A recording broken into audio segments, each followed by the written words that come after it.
Huwa tunawaambia wenzetu kwa kuwatania, ukienda Kariakoo pale ukasema watu wa Makete, watu wa Njombe na Makete wote watoke pale, wanabaki watu wengi wa kawaida. Hata mzee Romo mwenyewe yuko Kariakoo. Kwa hiyo ukaona kwamba unakuwa na mtumishi wa kiwango cha katibu mkuu kama mzee Romo, ofisi ya rais Ikulu, lakini yuko pale Kariakoo. Unaweza kwa watumishi wao kujifunza jambo. Na mzee Romo anakuja Makete almost kila mwezi. Ni mmoja wa viongozi ambao anapenda sana kuja nyumbani. Na amekuja huku anakuja kuvuna. Sasa kuna watu wanaogopa kwenda kijijini kwa sababu wanaomba hela.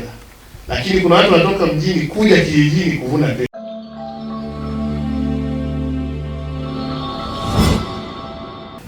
Kuhusu TAKUKURU,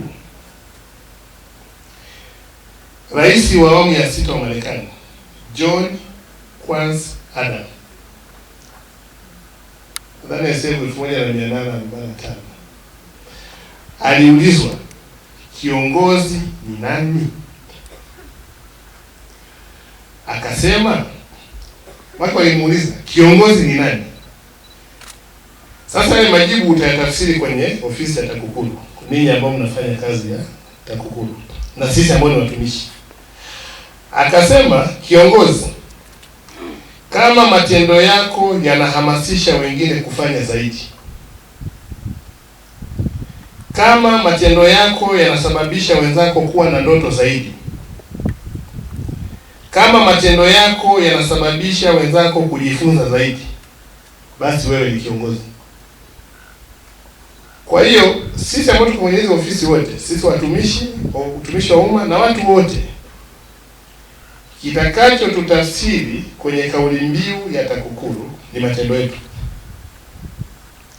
Matendo yetu. Na ndio maana sisi hata jana with confidence tulimwambia mkurugenzi mkuu, hakuna maana sisi tunaoingilia TAKUKURU kwenye kufanya kazi yao. Wana uhuru kabisa. Kabisa. Wana uhuru kabisa. Na wamefanya kazi ile kwa ufanisi na imetusaidia. Utaona hata taarifa zetu kwenye Mwenge, ofisi ya CAG, utaona miradi yetu ina value for money. Lakini mkurugenzi mkuu ni kama hili jengo. Pesa ambayo inatajwa hapa na engineer inafanana na jengo lake. Huko nyuma hela ile unakutana hili jengo liko robo. Sio nusu. Mtu kajenga, leba haijakamilika, amepaua, mbao haziko treated, kaleta bati, geji 33, ameweka taa hizi za Mchina. Kwa mnaanza kugombana hili jengo mbona ifanane na milioni 300. Lakini tu kwa ofisi inaonyesha kabisa kwamba ofisi ambayo ni jicho la serikali hata thamani yake. Lakini hata kwenye kujenga, mkurugenzi, huko nyuma sisi tulishazungumza pale Njombe. Uone hii miradi yote unaopita wanajenga tu Waswahili. Mradi tu mzuri. Kwa ile confidence ya sisi kuamini wakandarasi wetu wa ndani, mkurugenzi, wewe ukipita hizo vyote hivyo ukimaliza, alafu mwakani ukaja kutoa taarifa yako ukawapigia chapuo hawa wakandarasi wetu, wahandisi wetu wa ndani kuweza kufanya miradi ghorofa 1, ghorofa 2 wakafanya, hizi hela zetu zirudi. Sasa mkurugenzi, wewe unasimamia hizi hela zinakusanya mapato ya ndani, tunajenga mradi wetu wa ndani, tunampa mtu wa nje kujenga, au tunasema si wakandarasi wetu wa Tanzania ni mababaishaji. Lakini una mababaishaji, umempa mradi milioni 300, siku ya kwanza advance payment umempa milioni 30. Baada hapo hujampa, kakopa hadi waya zote mpaka unamkimbia. Baada ya hapo unaanza kumsimanga kwamba hawezi kufanya mradi. Lakini kwa hiki ambacho wanakifanya, Mungu akikusaidia hizo ofisi zote ukasaidia kumaliza, ipo nafasi ya kutushauri kabisa, ili uchumi wetu uchechemke. Baada ya miradi hii mikubwa, hela zibaki ndani, tufanye sisi wenyewe.